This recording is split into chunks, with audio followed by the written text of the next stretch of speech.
Hey, how you doing? This is John, and welcome to John's Long Box. Today we're looking at Who's Who, DC's Who's Who. This is Volume 10, Issue 10, and this looks like the H's. The H's got it now.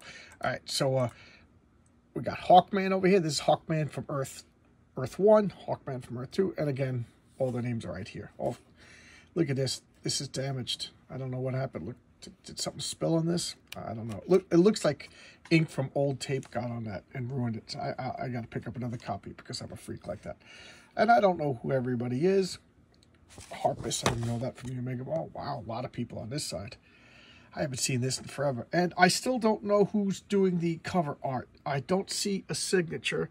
And as far as I know, it's not credited inside. I always love that Hawk Girl costume. That is just amazing. Mr. Bones, Helix up there. I love that group from Infinity Incorporated. All right, we'll find out who that is. Again, I'm not a super informed about the details of DC like I am. Yeah, it looks like maybe oil got on it or something. See, we got the letters page. Let's look at Phil Jimenez. Okay, he's one of the artists. Michael Cleveland. Yeah, I always like to look at the and let's look at. They don't have the credit. The proofreader, Paul Pope. Yeah, they don't have the cover artists. Oh well. All right, Gunner and Sarge. Much to my eternal shame, I don't know much about DC's war comics.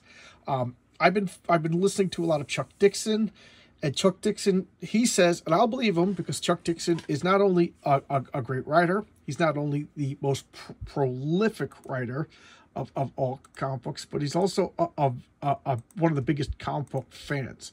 And he says that the late 60s, early 70s DC war comics are hands down some of the best comic books ever published. I unfortunately missed out on that. I was not interested. For most of my comic book reading life, if it wasn't superheroes, I wasn't interested. So I don't know who Gunner and Sarge is. That's a long-winded way of saying that. But I can't even read that. William Ray, man, my poor eyes. Where are they from? Our Fighting Forces. Yeah, these are supposed to be some good stuff, and I don't know anything about them. Gypsy, who drew this? Chuck Patton and Bob Smith, two phenomenal talents. Gypsy, this was from the so-called Detroit era of the Justice League.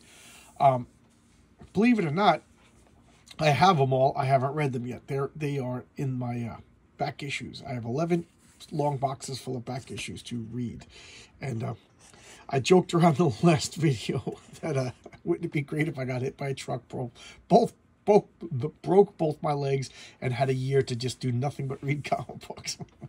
Let's change that. Let's be careful what you wish for.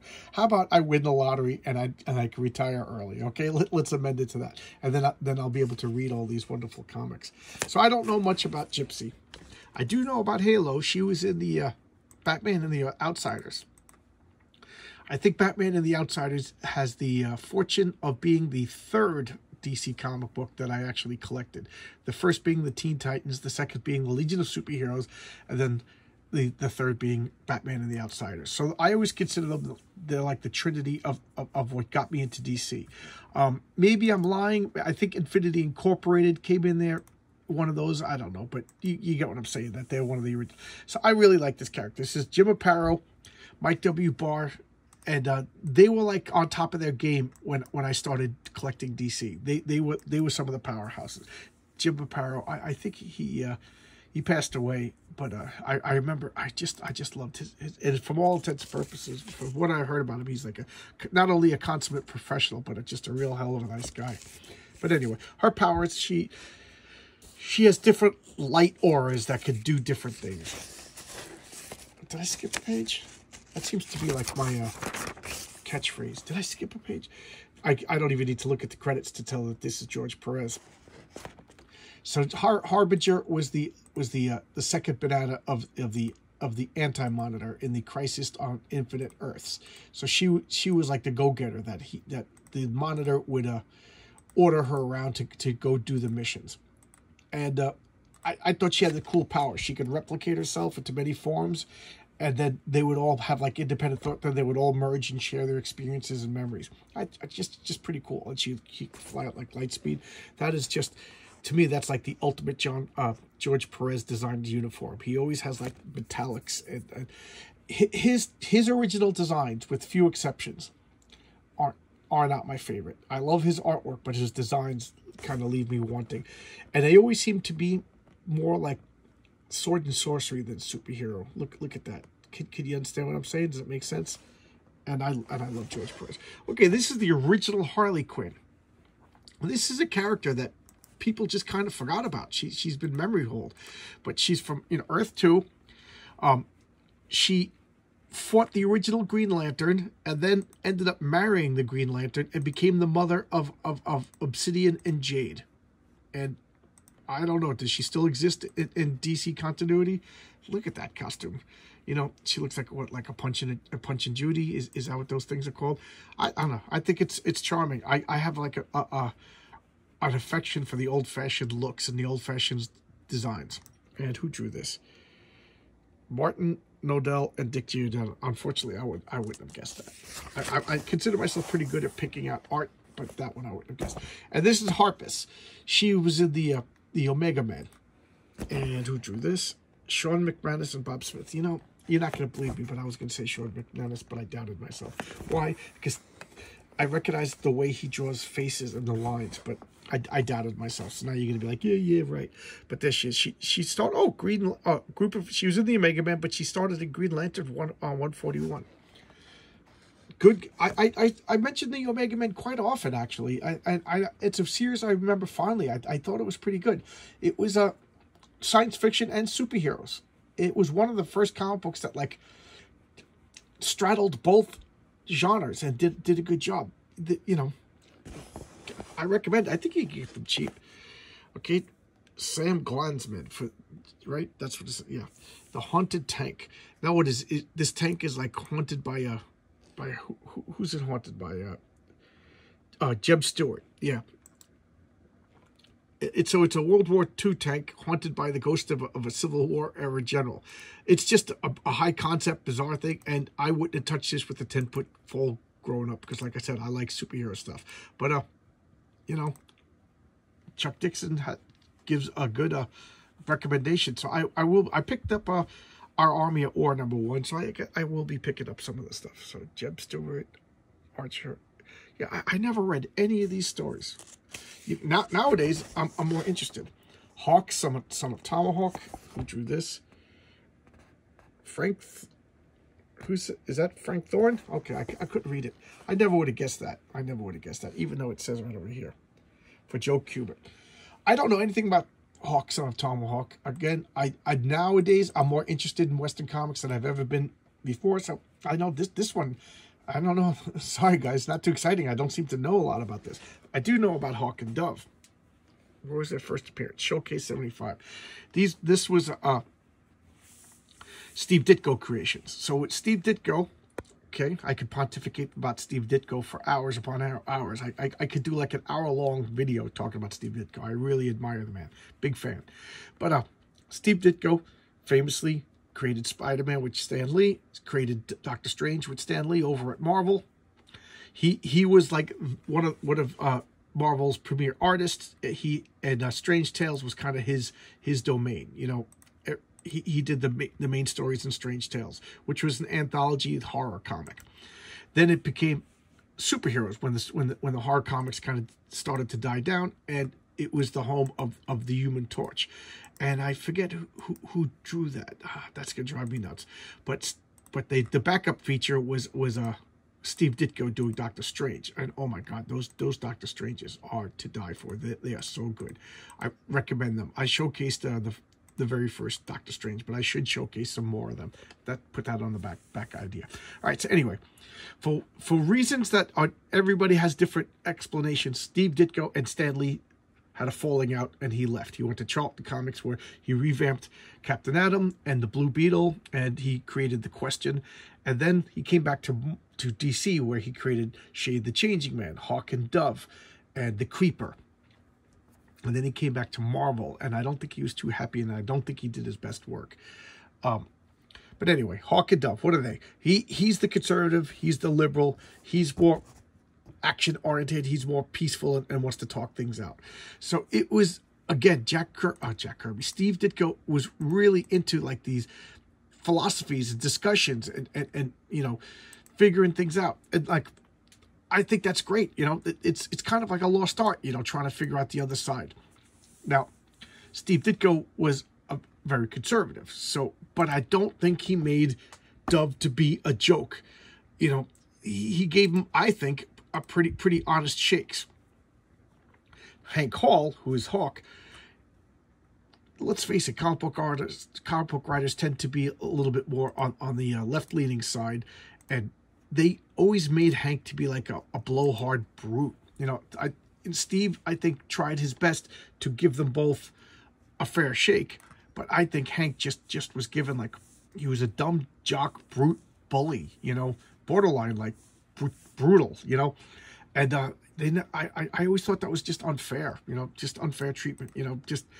Denny O'Neil famously said that he didn't know how to write a conservative. So when he took over the Question, who was Steve Ditko's baby and also a very conservative character, he turned him into a screaming liberal but made a great series. Why? Because he respected the character, and Denny O'Neil's a good writer, gave a good story, good history, you know, a fair shake. Anybody else, you know, but that's Denny O'Neil. He's one of the exceptions. But I don't know why I'm talking about the Question, but I really do like these characters. And nobody, but honestly, I don't think anybody, but, well, I'll amend that because I just realized Steve Ditko did them the best. The second best was Marv Wolfman in the pages of the Teen Titans. But nobody else, I don't think, honestly, and get mad if you want, I don't think anybody is a good enough writer to cross the aisle and write characters with different political viewpoints than the ones that they like. So, like, I tend to be a little more conservative. Would I be able to write a good liberal? Like, would I be able to write Hawk and Dove? Like, this is a good litmus test. Now that I'm thinking about it, this is a challenge. If you start breaking it into comic books, write Hawk and Dove. Could you make them both to be good, respectable, with well-formed opinions and good arguments? Or is one guy going to be your mouthpiece and trash the other guy, which I think a lot of people did. Dove became the mouthpiece, and they used Hawk to trash the side that they don't like and purposely strawmouth or strawman. Look at that. Tell me that's not cool.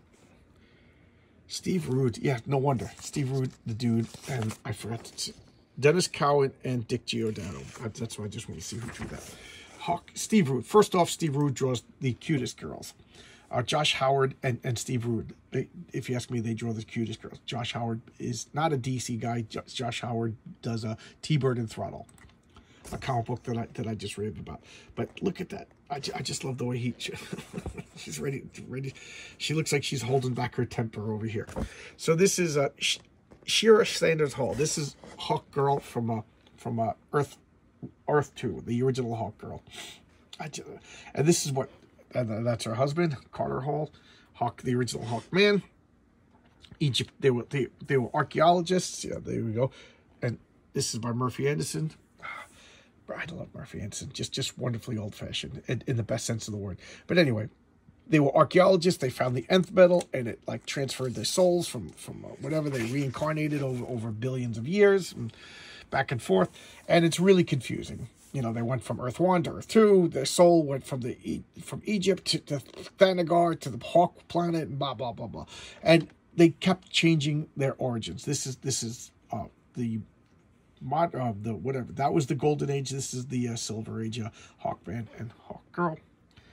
And the origins became convoluted and indecipherable and whatever. And then Jeff Johns did the great thing of just saying, they're all true. Every origin is true. That's what the nth metal does. It travels back and forth and messes up everything. So there you go. They're all true. Is the modern Hawk Girl. These guys are from Thanagar. These guys are aliens. The other ones are Earthlings. And whatever. I don't know what they do. Oh, this is awful. God, I hate Carmine Infantino. Okay, this is Heatwave, one of the Flash villains. He's Flash 140. And how many times I say this, and I feel really bad because I met Carmine Infantino. He's a good guy. But he's really old at this point. These inkers aren't doing him any justice. That's just awful. But there you go, Heatwave. I don't think he became like a good character until like Mark Waid started writing him, and Jeff Johns started writing him and making him like fully fleshed characters. But what do I know? Hector Hammond. This is Gil Kane. I'd recognize the way Gil Kane always, his eyes are giveaways to me. Yep, Gil Kane. There we go. When did he first show up? Green Lantern #5. Wow, I didn't realize he was that old. Mental powers. I think his body's like paralyzed, and he just moves through like force of will and fights Green Lantern. I just know that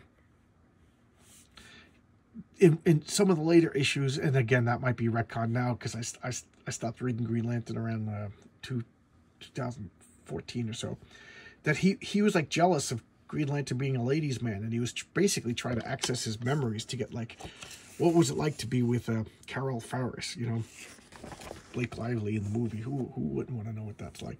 There you go, Helix. So this is an original group that fought Infinity Incorporated, one of the first comics that I collected in DC. I love that comic, but boy, no comic suffered more from the Crisis on Infinite Earths than Infinity Incorporated. Infinity Incorporated were the sons and daughters of the Justice Society. And then when the crisis happened, they retconned a lot of stuff. They took out people like Wonder Woman and mixed other people together, and so it just gutted the comic, and it never recovered from it. And Roy Thomas, bless his heart, living encyclopedia of all things comic book, rather than just tell good stories, he just started like fixing continuity errors and stuff. And who cares? You know, DC's just going to change it again. And the comic just started stumbling, and they ended up canceling. But that's Mr. Bones. He's got invisible skin, and his skin sweats like cyanide. So he if he touches you, he poisons you. Just pretty cool. And look at that costume. That is great. Todd McFarlane drew that. And that's Dow Jones. She has the power to like reflect back. So anything you do to her, she reflects it back to you. And I forget what the baby's name is. Baby Boom. That's right. She shoots explosives. Oh, that Baby Boom and Critter were the ones that I didn't know who they were on the cover. And Critter is just a human who looks like a dog. So he's kind of like an animal. He's got claws and fangs. And then Arak. It's not Arak, Son of Thunder. It's another Arak. And he's the fire. Oh, and Penny Dreadful. What does she do? She conducts electricity. And there you go. That's Helix. And nothing much to say. I don't think they have that many. I think he now is like the director of I forget of some like NSA, CIA. As far as I know, they never explained how he became the head of that agency. I would like to know that story. If anybody knows that story, let me know. Hercules, drawn by Walt Simonson. He looks like a Jack. Like this is definitely Walt Simonson, like making him look like Jack Kirby. But there you go. That's it. He fought Wonder Woman. Yeah, Wonder Woman #1. There you go. All right. Who we got? The Heroes of Lala. Okay, these are the in the year 3000 with the Legion of Superheroes. This is another team of superheroes. We got Beast Boy, Duplicate Boy, Evolvo Lad, Gas Girl, and Life Lass. Okay, I think he could, Duplicate Boy could copy anybody's power that he's in the vicinity with. I forget like what that vicinity, if it's a planet or a mile, I don't know. Gas Girl could turn into gas and spray gas at you. Beast Boy, I don't remember what Beast Boy could do. And Life Lass, I think she makes like a connection with life and could like accelerate life or de-accelerate life. Vastly powerful if explored. And Evolvo Lad, his brain he's super intelligent and mental powers. Just wonderfully old-fashioned looking costumes. I actually like her costume quite a lot. His costume, that's a little too much for me. He looks like a circus performer, which I know superhero costumes are based on circus performers. And here's the High Father. Embarrassed to admit that I do not know enough about the New Gods as much as I love Jack Kirby, but I'm making steps to rectify that. I started buying original. I started with that Jimmy Olsen's Powell, where it all started, and then later on it's the New Gods, and then the Forever People. So there you go. I'll look there. But this is he's the leader of New Genesis. He's the good guy who's constantly fighting Darkseid. He's the leader of the Good Gods. Darkseid is the leader of the evil gods on Apocalypse, so he's like the god figure, he's the Satan figure, and it's this eternal battle. Man, who drew this? Jack Kirby and Greg Theisen. I should have, you know, right there. And I forgot to show this. Kurt Wan and Carl Kessel. That is awesome. This, again, this is Jack Kirby like a few months before he died. Poor guy. Okay, and this is Jerry Ordway. I just saw his name first. Hippolyta. This is the original Hippolyta with the blonde hair, who from Wonder Woman's mother from Earth 2, the original Earth. And that always bothered me that Earth 2 was the original. Because whatever, you know, because of reason. Look at this. And then when they restarted Wonder Woman with George Perez, Hippolyta was given probably more historically accurate. Like you could say that about a mythological person. Dark black hair. The Hive. I don't know why. I've always loved the Hive. She's like the queen of the Hive, and they're like an insect-based, even though they don't dress like insects, but they're supposed to be like a collective, unified mind evil organization, like a cult, scientific cult. I just think that makes such a great bad guy. And they fought the new Teen Titans. Yeah, George Perez. I just like that. That is, to me, that is just so scary. There's nothing scary to me than the suppression of individuality and submission to the group. So that to me is a terrifying concept. Terry Beatty. Terry Beatty did Wild Dog. This is Hop Harrigan, another old DC genre of like fighter pilots and air fighters. And I know nothing about this. The only air fighter comic I ever got was Airboy, and that was before I even knew who Chuck Dixon was.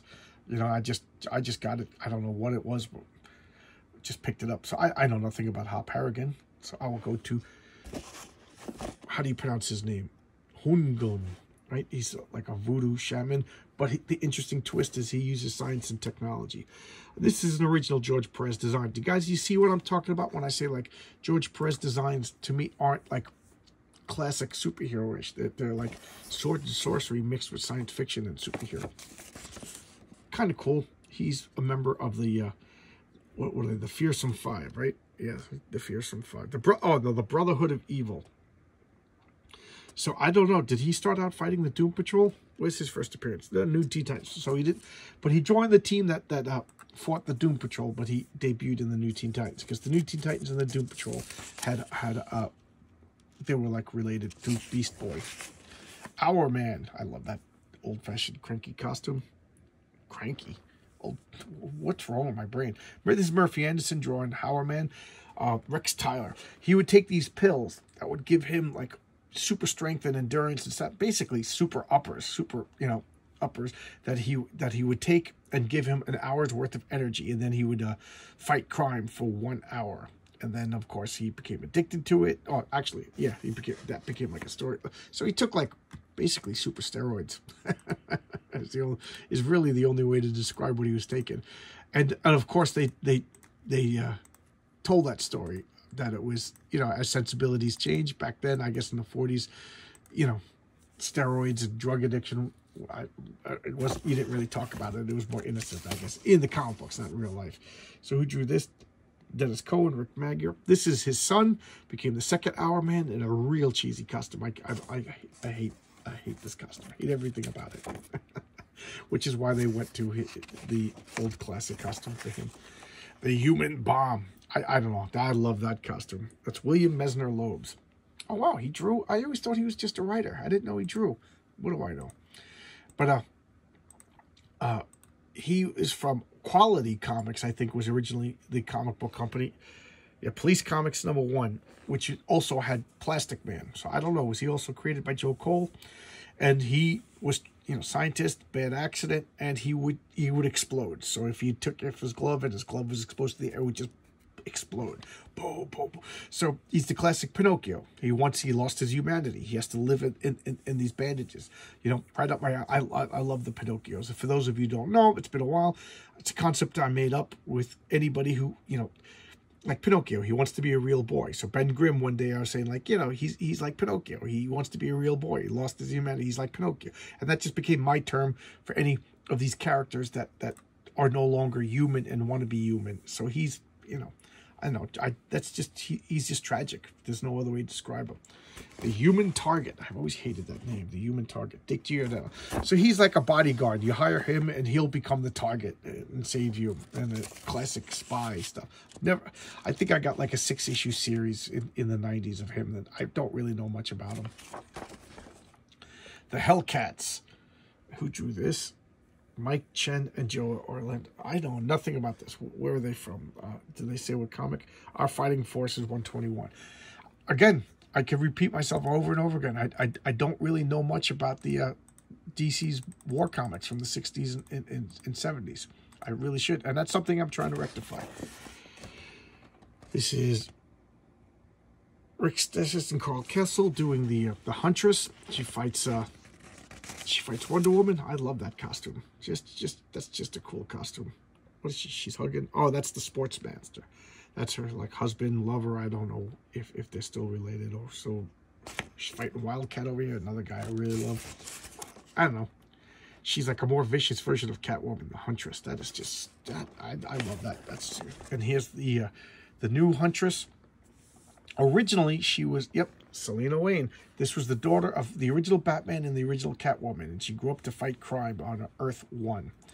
And then she got retconned to become, what was her? Some Italian name that I forget. And she's like the daughter of a mafia don out to, make good. And she would like use her inside information to fight the mafia. Both incarnations I really do like. Just cool. What's her name? Justice League of America was her first appearance. Richard Howell, Dick Giordano. I can't pronounce that. Hyathis. I know nothing about her. Looks like she fights Hawkman. I don't have any like pre-1985 Hawkman comics, so I don't really know anything about her. Well, the Hyena. Would he laugh at you? This is by Raphael Kahneman and Bob Smith. Firestorm. I'm embarrassed to say I have a full run of Firestorm. I have fond memories of it. I really like it. And I really don't remember a lot of his villains. So there you go. This is proof positive. I didn't even recognize this, even though I have his comic. And here's some back ads. You can hear my voice is giving out. Look at that. Hyena's just checking him out over here. Who's that? Oh, Hippolyta. Hercules running over here. I just love the Harlequin. I just love this. The Human Target, a character I don't particularly care for. But that is such a great costume. I love that costume. What is this tower?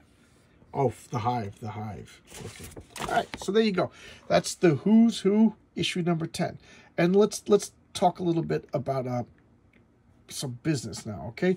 So as you can see here, I have my my calendar opened up. So this is November 16th. My live chat will be at 7:30 p.m. Eastern Standard Time. I live in New York, so it's okay. So it's all scheduled. I had to this week. I'll be working overnights, so I can't do it. Not unless we want to do it in the morning, and then nobody will show up. So here we go.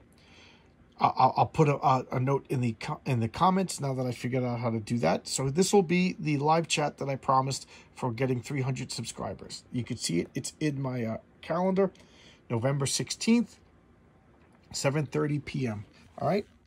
And don't worry if you can't make it. You know, you won't hurt my feelings. I'll just be embarrassed if nobody shows up. But even if nobody shows up, I'll talk. I'll try to shoot for like an hour. How's that sound? Just an hour. All right. And we'll talk, ask questions, you know, whatever you want. I'm open to suggestions. I'm going to get a couple of comics. We'll talk about different. Somebody suggested getting like comics from different genres. So I'll get like a war comic, a sword and sorcery comic, superhero comic, and we'll just talk about it. We'll see we'll play it by ear. You guys ask questions. I don't know. Maybe the whole thing will crash and burn. Maybe it won't. Maybe it'll be a lot of fun. Who knows? But that's what we'll do. And we'll do it then. All right? So thanks a lot, guys. I got to go to bed. I've been staying up way too late. For whatever reason. I used to record these videos as soon as I got home. I would open up my mail, make a video, and whatever. And then spend the rest of the evening with my wife, reading comics, whatever. But now I've just been... Like, it's 9:30 now. I go to bed at 9 o'clock. So this is a half hour past my bedtime. Why am I talking about this? Why? Because I'm overtired and delusional. All right, but thanks a lot, guys. I had a fun time. I always I like these. I wish there was like they went on for 100 more issues, because I get a kick out of just looking at the old stuff, talking about the old stuff, drudging up my memories. But what then? Now I'm rambling. Okay, I'll stop. I'll quit while I'm ahead, or am I? Am I behind? But I don't know. Oh, you know what this is? This is a piece of tape. This is a piece of tape stuck to this.